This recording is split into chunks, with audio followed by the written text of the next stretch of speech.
வணக்கம், இது அறுசுவையும் ஆரோக்கியமும். இன்றைக்கி நம்ம சேனலில் டேஸ்டியான மூங் தால் பர்ஃபி, பாசிப்பருப்பு வச்சு பண்ணக்கூடிய பர்ஃபி எப்படி பண்ணுறதுன்னு பார்க்கலாம் வாங்க. இந்த பாசிப்பருப்பு பர்ஃபி பண்ணுறதுக்காக 100 கிராம் அளவுக்கு பாசிப்பருப்பு எடுத்து நல்லா க்ளீன் பண்ணிவிட்டு 2 மணி நேரம் தண்ணியில் ஊற வச்சு வச்சுருக்கேன். இதை வந்துட்டு நம்ம மிக்சியில் போட்டு நல்லா ஃபைன் பேஸ்ட்டாக அரைச்சி எடுத்துக்கலாம். கொஞ்சமாக தண்ணி சேர்த்து நல்லா அரைச்சி எடுத்துக்கோங்க. இப்போ நல்லா அரைச்சி எடுத்தாச்சு. இந்த அளவுக்கு நல்லா ஃபைன் பேஸ்ட்டாக அரைச்சி எடுத்துக்கோங்க. இப்போ நம்ம பர்ஃபி பண்ணிடலாம். ஒரு கடாய் வச்சுட்டு அதில் ஒரு 3 ஸ்பூன் அளவுக்கு நம்ம நெய் சேர்த்துக்கலாம். இந்த நெய் நல்லா உருகட்டும். இந்த நெய் சேர்த்ததுக்கப்புறம் நம்ம அரைச்சி வச்சுருக்க அந்த மூங் தால் பேஸ்ட்டை, பாசிப்பயிறு பேஸ்ட்டை இதில் சேர்த்துக்கலாம். சேர்த்துட்டு நல்லா கலந்து விட்டுருங்க. இப்போ இந்த நெய்யில் நல்லா கலக்கிற மாதிரி நல்லா மிக்ஸ் பண்ணி விடுங்க. ஸ்லோ ஃப்ளேமில் வச்சு இதை குக் பண்ணிக்கோங்க.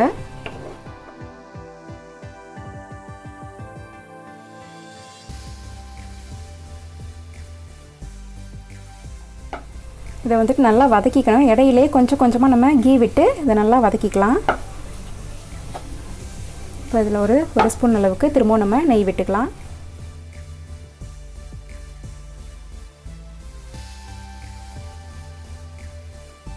இப்போ நான் திரும்ப வந்துட்டு இதில் 1 ஸ்பூன் அளவுக்கு நெய் சேர்த்துக்கிறேன்.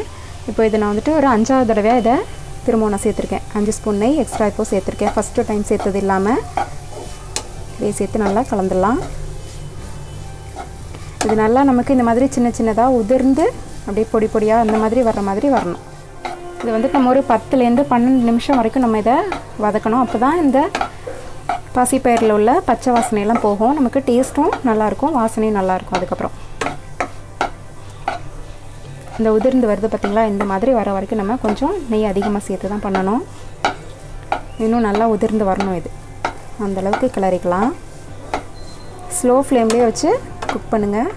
இப்போ ஓரளவுக்கு உங்களுக்கு இதை பார்த்தாலே தெரியும், நல்லா உதிர்ந்து வர்ற மாதிரி தனித்தனியாக நல்லா பிரிஞ்சு வந்துடுச்சு. இன்னும் கூட கொஞ்சம் நேரம் நம்ம வதக்கிக்கலாம். இப்போ ஒரு 12 நிமிஷத்துக்கிட்ட நல்லா இதை வதக்கியாச்சு. இப்போ பார்த்திங்கன்னா தெரியும், நல்லா பொலன்னு வந்துடுச்சு, நல்லா உதிர்ந்து வந்துடுச்சு. இந்த டைமில் நம்ம இதுக்கு தேவையான அளவு சுகரை சேர்த்துக்கலாம். நான் ஒரு 1/4 கப் அளவு சேர்த்துக்கிறேன். உங்களுக்கு சுகர் தேவையான அளவுக்கு நீங்கள் பார்த்துட்டு சேர்த்துக்கோங்க. இதையும் இது கூட நல்லா கலந்துடலாம்.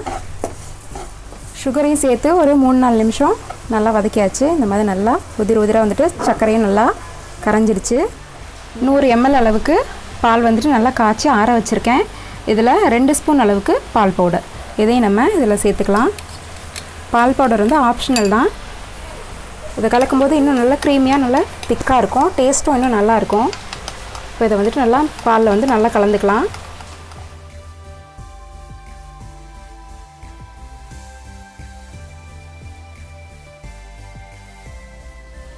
இப்போ நம்ம கலந்து வச்ச பாலை இதில் சேர்த்து நல்லா கலந்துக்கலாம். நல்லா மிக்ஸ் பண்ணிவிடுங்க. சிம்லேயே வச்சுக்கோங்க.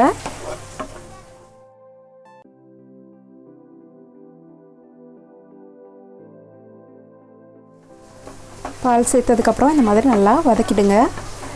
இப்போது இதில் ஏலக்காய் தூள் கொஞ்சமாக சேர்த்துக்கலாம். அப்புறம் டேஸ்ட்டுக்காக கொஞ்சமாக வந்துட்டு உப்பு, நம்ம சமையலுக்கு யூஸ் பண்ணுற உப்பு. அப்புறம் ஃபுட் கலர் உங்களுக்கு எல்லோ அல்லது ஆரஞ்சு எது வேணாலும் நீங்கள் சேர்த்துக்கலாம். நான் வந்துட்டு மஞ்சள் தூளை வந்துட்டு கொஞ்சமாக வாட்டரில் மிக்ஸ் பண்ணி சேர்த்துருக்கேன் கலருக்காக. இதையும் சேர்த்து நல்லா கலந்துடலாம்.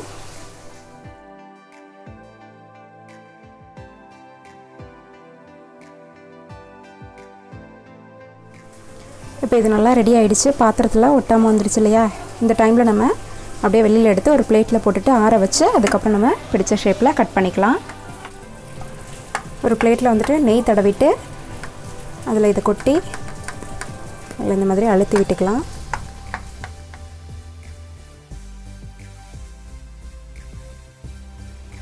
இந்த மாதிரி நல்லா ஷேப் வர மாதிரி பண்ணிவிட்டு ஆற வச்சிடலாம். இது ஆறினதுக்கப்புறம் இதை நம்ம கட் பண்ணிக்கலாம். இப்போ இது நல்லா ஆறிடுச்சு. இதை வந்துட்டு நம்ம கட் பண்ணிக்கலாம்.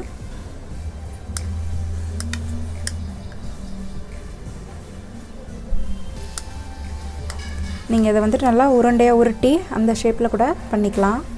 அதுக்கப்புறம் கையில் வச்சு தட்டி